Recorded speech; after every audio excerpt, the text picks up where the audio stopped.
Hello children, welcome back to the class, your very own class, Tanisha Educational Hub, आपकी very own teacher, Dr. Shweta Malani, and we are here into the next lecture from class 12, chapter 15, Biodiversity and Conservation. Right? जैसा मैं कह रही हूँ, जिन्होंने मेरे previous lectures नहीं देखे उसका लिंक मैंने डिस्क्रिप्शन बॉक्स में दिया, फटाफट देख लो, उसके बाद आज का लेक्चर आपको ज्यादा समझ में आएगा. एंड जो देख चुके हैं, क्या रुकना, क्या चीज का वेट करना. Let us study next topic, the importance of species diversity to the ecosystem. कोई भी इकोसिस्टम की स्टेबिलिटी के लिए स्पीशीज डाइवर्सिटी का क्या रोल है, ये आज का टॉपिक है. इससे पहले हम ये पढ़े कि आपके एनसीईआरटी में क्या लिखा है, हम ये पढ़े आपके सिलेबस में क्या लिखा है. I just want to take you to a little discussion on my board. उसके बाद बहुत छोटा टॉपिक है, हार्डली एक पेज पढ़ा रहे आज हम. आप सुनो, अगर कोई भी इकोसिस्टम है बेटा आपका, जस्ट लुक एट दिस. मेरे पास दो ग्रासलैंड है ऑफ सेम सरफेस एरिया. एक में स्पीशीज डाइवर्सिटी ज्यादा, बायोडाइवर्सिटी ज्यादा है. That means it has more variety of plants, hence animals. ठीक है, यहां देखो मैंने 4 वैरायटी के प्लांट्स बनाए. ठीक, यहां पर बायोडाइवर्सिटी कम है, मोनोकल्चर है, एक ही तरह का प्लांट उग रहा है. स्टडीज रिवील करता है, डेविड टिलमैन का एक बहुत फेमस एक्सपेरिमेंट है जो मैं आपको पढ़ाऊंगी भी, कि वैसा इकोसिस्टम जिसमें स्पीशीज डाइवर्सिटी ज्यादा है वो ज्यादा स्टेबल होता है. This is more stable. कैसे? अगर स्पीशीज डाइवर्सिटी ज्यादा होगा, फूड वेब उतना ज्यादा कॉम्प्लेक्स होगा. मतलब अगर यहां पर मोनोकल्चर है, एक ही तरह का प्लांट है, ठीक है, तो ऑब्वियसली अगर एक ही तरह का प्लांट है तो ये जो हर्बीवोर इस प्लांट पर डिपेंडेंट है, ठीक है, जो हर्बीवोर इस प्लांट पर डिपेंडेंट है वो केवल वही हर्बीवोर रह सकते हैं जो ये प्लांट खाते हैं. सो ऑब्वियसली अगर प्रोड्यूसर कम है तो कंज्यूमर की भी वैरायटी कम होगी. ठीक, और अगर यहां पर सपोज प्लांट एक्स है, उसको ग्रास हॉपर खाता है, और सपोज अगर ग्रास हॉपर को यहां फ्रॉग खाता है तो यहां पर भी वैरायटी कम होगी, से 1-2 की होगी. से फ्रॉग है और से मे बी बर्ड है जो इसको खाता है, ठीक है, और इन दोनों को सपोज स्नेक खाता है. तो यहां पर क्योंकि वैरायटी कम है, अब क्या होगा, यहां पर देखो फूड वेब बड़ा लेस कॉम्प्लिकेट, बहुत ही लेस कॉम्प्लेक्स है. एक ही तरह का प्लांट है तो उस पर डिपेंडेंट एनिमल्स भी क्या है, ज्यादा नहीं. किसी कारण से अगर इस प्लांट में कीड़ा लग जाए तो ये सारे के सारे अदर एनिमल्स भी मर जाएंगे क्योंकि ये डायरेक्टली इनडायरेक्टली इसी प्लांट पर डिपेंडेंट थे. या अगर एक ही तरह का हर्बीवोर है और किसी कारण से हर्बीवोर मर जाए तो ये फ्रॉग और बर्ड दोनों मर जाएगा, और अगर ये दोनों मर जाएंगे तो स्नेक भी मर जाएगा, क्योंकि यहां पर फूड वेब कैसा है, बड़ा सिंपल है. It is almost like a food chain. लेकिन अगर यहाँ प्लांट की 4 वैरायटी है, से प्लांट 1, प्लांट 2, प्लांट 3, प्लांट 4, इसको यहां पर खाता है से इंसेक्ट 1, ठीक है, इसको खाता है से इंसेक्ट 2, इसको से खाता है इंसेक्ट 3. तो ऐसा नहीं इंसेक्ट 2 इसको भी खा सकता है, इसको भी खा सकता है, ये इसको भी खा सकता है, ये सपोज. उसके बाद यहां पर है फ्रॉग एंड बर्ड, ठीक है, तो बर्ड भी क्या है, फ्रॉग इसको अगर खाता है तो इसको भी खा सकता है, ये इसको भी. तो अगर इनमें से कोई एक एक्सटिंक्ट हो गया, केवल कोई एक खत्म हो गया, तो बचे हुए ऑर्गेनिज्म जिंदा रहेंगे. भाई ये खत्म हो गया, कोई बात नहीं, ये खा लेंगे, हम ये खा लेंगे. तो जितना ज्यादा डाइवर्सिटी होगा उतना ज्यादा कॉम्प्लेक्स फूड वेब होगा, उतना ज्यादा फूड का ऑल्टरनेटिव्स होगा आपके पास. अगर सपोज आप एक ऐसे रेस्टोरेंट में चले जाते खाना खाने जो केवल डोसा प्लैनेट है, वहां केवल डोसा मिलता है, राइट, केवल एक ही वैरायटी का फूड मिलता है, आप वहां खाने चले गए और आज आपका डोसा खाने का मन ही नहीं है, तो क्या होगा, आप तो भूखे आ जाएंगे.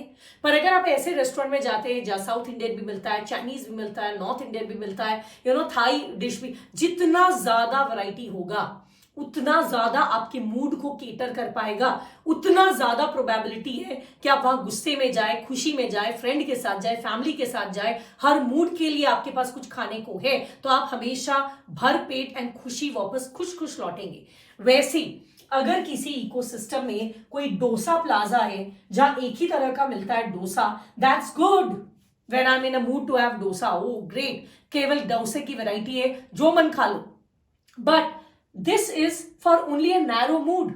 अगर मेरे पास एक ऐसा रेस्टोरेंट है जिसमें स्पीशीज डाइवर्सिटी बहुत है, फूड की डाइवर्सिटी बहुत है, तो क्या पूरी फैमिली को ले जा सकते हैं? अगर मैं ये खाना चाहती हूँ, दूसरा ये खा लेगा, तीसरा ये खा लेगा, जरूरी नहीं है हम फैमिली में गए, मेरा डोसा खाने का मन है, बचे हुए का मन नहीं है, अगर हम यहाँ चले जाएंगे उससे मुझे मजा आएगा, बचे हुए तो मुंह लटका कर आ जाएंगे। लेकिन यहाँ पर क्या है, there is a lot of variety for everyone. तो अगर एक कोई डिश नहीं भी मिलता, कोई दिन हम गए, पता लगा नहीं सर आज तो डोसा नहीं बन रहा है, मसाला डोसा नहीं बन रहा है, maybe you can have uttapam, तो at least there is a large menu, आप कुछ खाकर आएंगे और खुशी लौट कर आएंगे।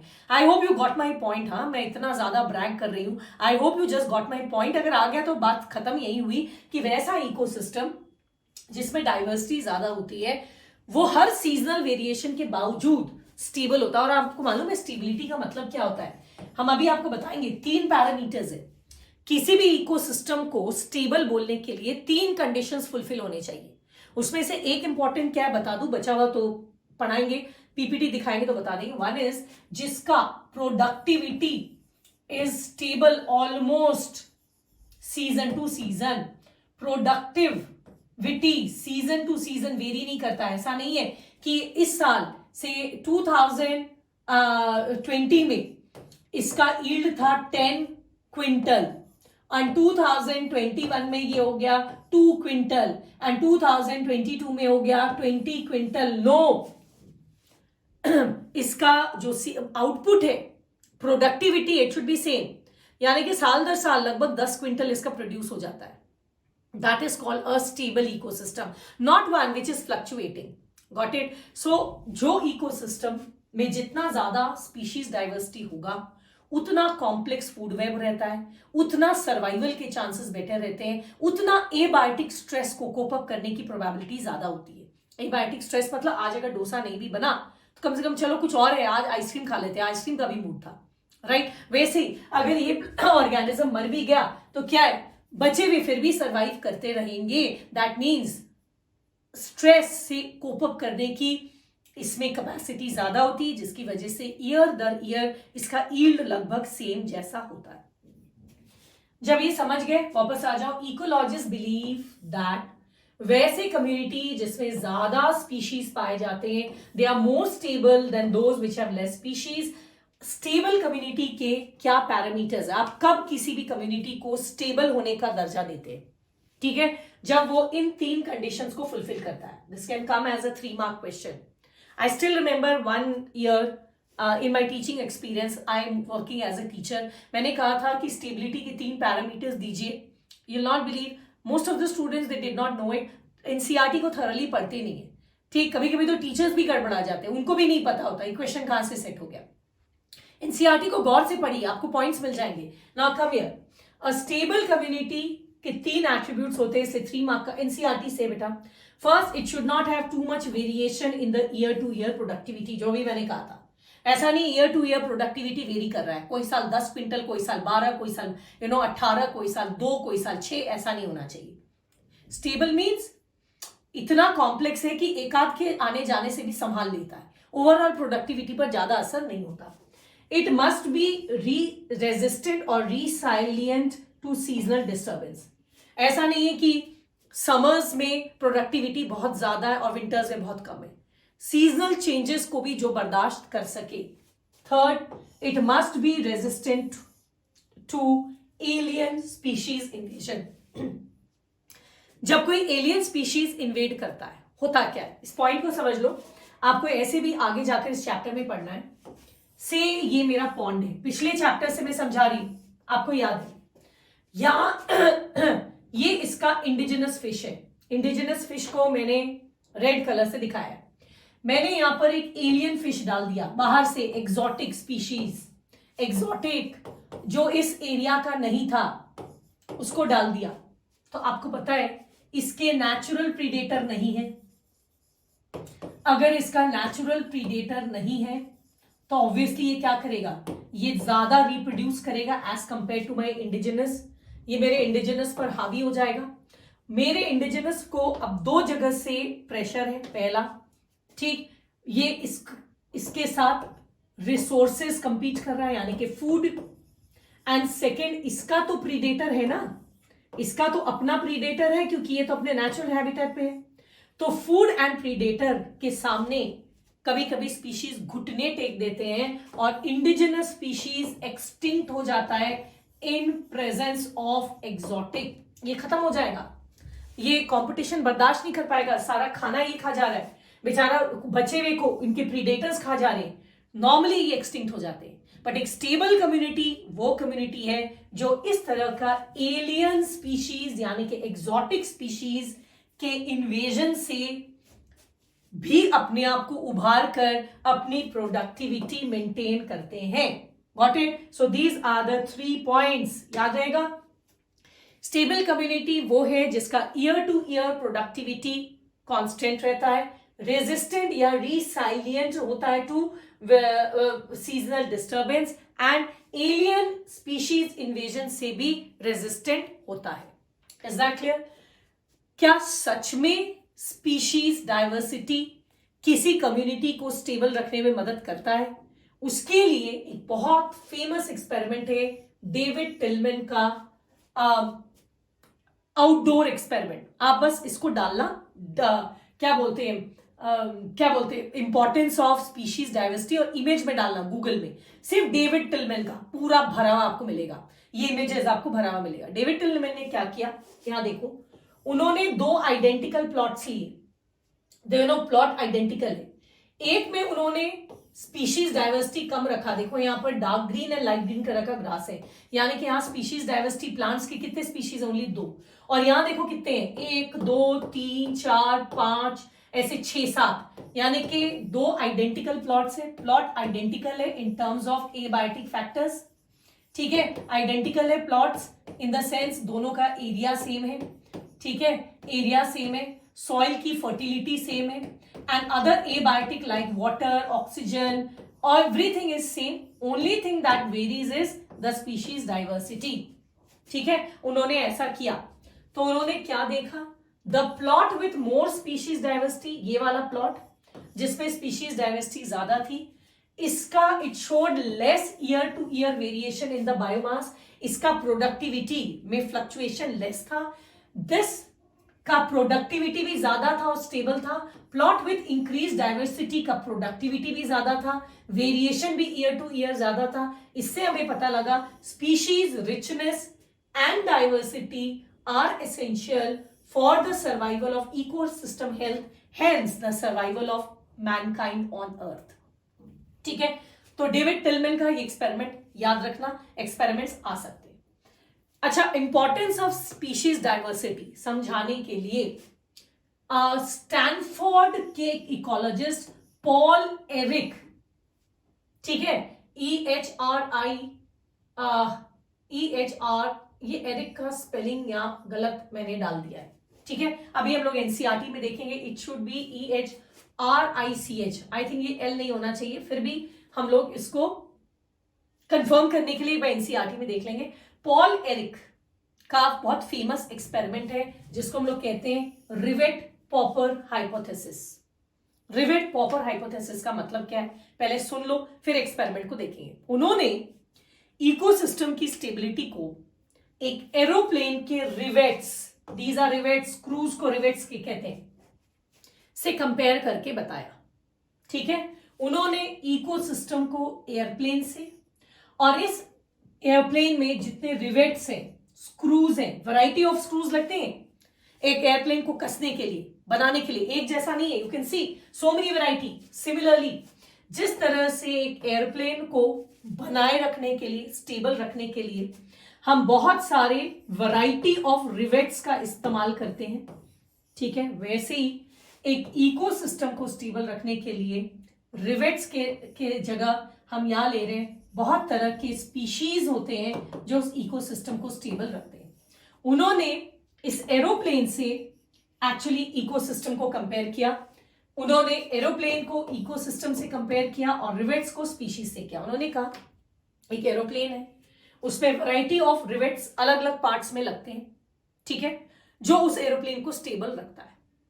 अब अगर जो भी पैसेंजर उस एरोप्लेन में ट्रैवल कर रहे हैं, अगर हर पैसेंजर एक एक रिवेट को उतार कर ले जाए, मैं गई एरोप्लेन में, मैंने देखा रे मेरे आगे वाली सीट में यहाँ एक रिवेट है, एक स्क्रू है, मैं उसको उतारा, पॉकेट में डाला, मैं ले आई, तो क्या होगा?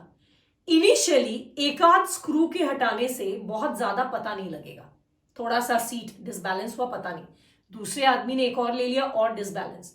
ज्यादा रिवेट्स अगर हम लोग हटा दें तो धीरे धीरे एयरप्लेन क्या होगा? डिस्टेबलाइज हो जाएगा हवा में ही, एंड हो सकता है वो क्रैश कर जाए और सारे पैसेंजर्स के साथ वो मलबे में, डेब्री में कन्वर्ट हो जाए। सिमिलरली अगर आप एक फॉरेस्ट में जाते हैं और आप एक घास केवल तोड़कर ले आते हैं, ये सोचते हैं एक ही तो घास हटाया है, बट अगर हर आदमी, हर जानवर जो उस जंगल में पाया जाता वो हर दिन एक एक ग्रास हटाता चला जाएगा, तो क्या होगा? कहीं ना कहीं इन स्पीशीज के हटने से इस इकोसिस्टम का biogeochemical cycle, that means decomposition, mineralization, release of oxygen, water holding capacity of the roots, soil binding capacity of the roots, ये धीरे धीरे क्या होगा? गड़बड़ होने लगेगा, जिसका असर अदर ऑर्गेनिज्म में भी आएगा। इकोसिस्टम हो सकता है अनस्टेबल हो जाए, राइट? एंड अनस्टेबल होने की वजह से कुछ दिनों में ये इकोसिस्टम का डेथ हो जाए, ये उन्होंने कहा। साथ में उन्होंने ये भी कहा कि कितने स्क्रूज, हाउ मेनी स्क्रूज हटाने से मेरा प्लेन डिस्टेबलाइज होगा, कितने रिवेट्स हटाने से मेरा प्लेन डिस्टेबलाइज होगा। वैसे ही किसी भी इकोसिस्टम में कितने स्पीशीज हटाने से मेरा डिस्टेबलाइज होगा, it depends on from where you are removing the rivet. अगर आप जो बैठने की सीट है उसके रिवेट को हटाते हैं तो हो सकता है कुछ वक्त लगे इसको डिस्टेबलाइज होने, बट अगर आपने एरोप्लेन के विंग के रिवेट हटा दिए, ये तो बहुत सेंसिटिव होता है, हो सकता है आपने कितनी बार सुना होगा कि एरोप्लेन का अच्छे से पूरा मुआयना होने के बावजूद इट क्रैश्ड, वाई? एक स्क्रू सही जगह पर फिट होना भूल गया था।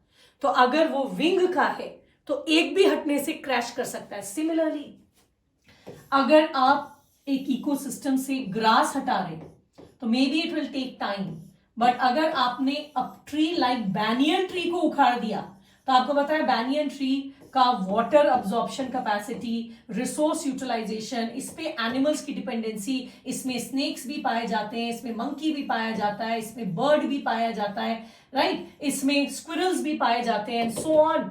कितने सारे एनिमल्स का हैबिटेट खत्म हो जाएगा, ये इकोसिस्टम को कोलैप्स करने में टाइम नहीं लगेगा। That means it is not only the number of rivet but which rivet, कौन सा रिवेट आप हटा रहे हैं वो भी मैटर करता है किसी प्लेन को डिस्टेबलाइज करने के लिए, सिमिलरली किसी भी इकोसिस्टम को डिस्टेबलाइज करने के लिए।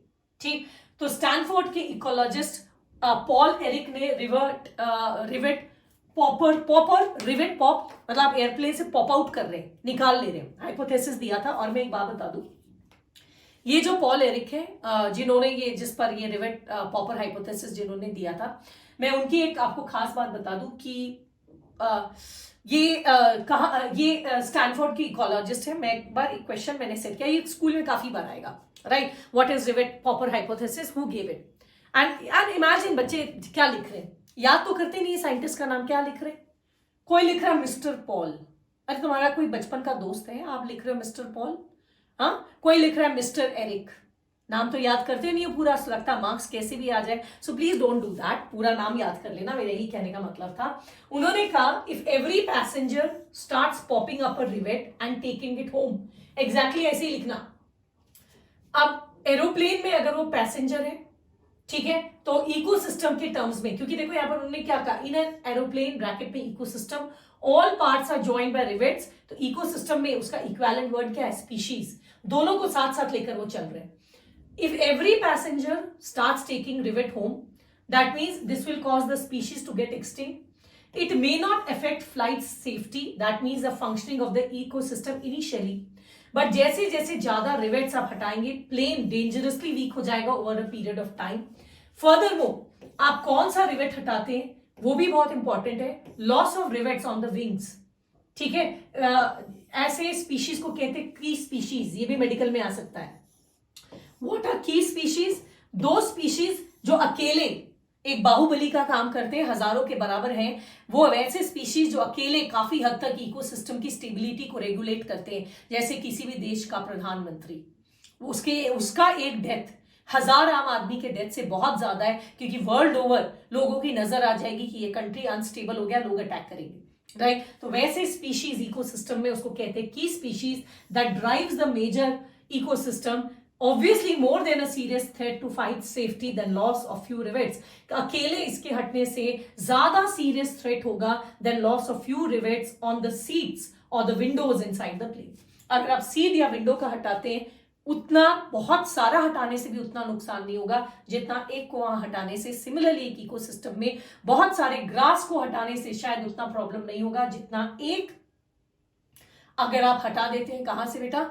आप हटा देते हैं एक की स्पीशीज को उस इकोसिस्टम से।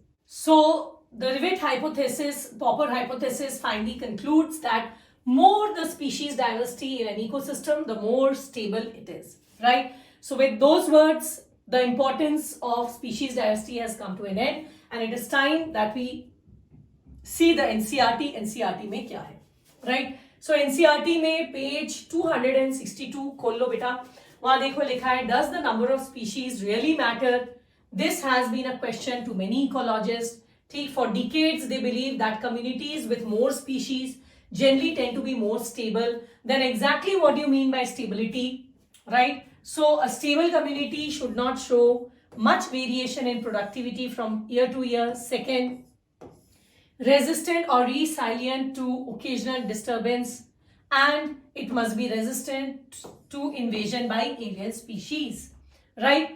डेविड टिलमैन का famous outdoor plot experiment, Tilman ने देखा वो प्लॉट जिसमें स्पीशीज डाइवर्सिटी ज्यादा है, उसमें लेस वेरिएशन है, ठीक। उसके बाद we will come to the rivet Ehrlich, EHRLICH, the spelling was right, I am sorry, EHRLIC, actually L इसका साइलेंट है, so we call it as Ehrlich. तो स्टैनफोर्ड इकोलॉजिस्ट पॉल एरिक ने दिया था, the spelling is completely right. In an airplane the parts are joined by rivets, it every passenger starts taking up, they will become extinct initially, ठीक है, they will become dangerously weak over a period of time.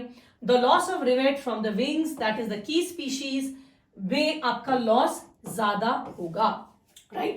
So with that, the importance of species diversity in an ecosystem has come to an end. Hopefully समझ में आ गया। तीन ही चीजें से पढ़ना है, 3 points. What are the conditions for a stable community? Second, David Tilman का outdoor plot का experiment, and third is Paul Ehrlich, जिसमें एल है, Ehrlich with an L, very very very important. School, medical, board exam, medical सब में आएगा, board और school में तो डेफिनेटली आएगा, तुम लोग तो बोर्ड एग्जाम भी दे रहे हो। लिखने का तरीका बहुत अच्छे से फॉलो करना, जैसा दिया वैसे ही करना, ब्रैकेट में सही वर्ड्स देकर, ecosystem, species, it really means matters how you present this. So एक लाइक तो बनता है, और कैसा लगा लेक्चर कमेंट में डाल देना, डू कम्युनिकेट, बहुत मेहनत करते हैं हम लोग। एंड उसके अलावा if you are new, do subscribe and press the bell notification, आपको पता लगेगा। शेयर करिए अपने फ्रेंड के साथ, so more people can be benefited, right product बिना मेहनत के सबको मिल सके। एंड आपके लिए तो मेरी हमेशा दुआएं रहती है कि विल पावर अपना बनाए रखिएगा, पढ़ते रहिएगा, मेडिकल निकालना है, बोर्ड अच्छे मार्क्स से लाना है, इस बात को हम भूलेंगे नहीं। With that promise I sign off today कि कल हम फिर मिलेंगे नेक्स्ट लेक्चर के साथ। तब तक खुश रहिए एंड पढ़ते रहिए।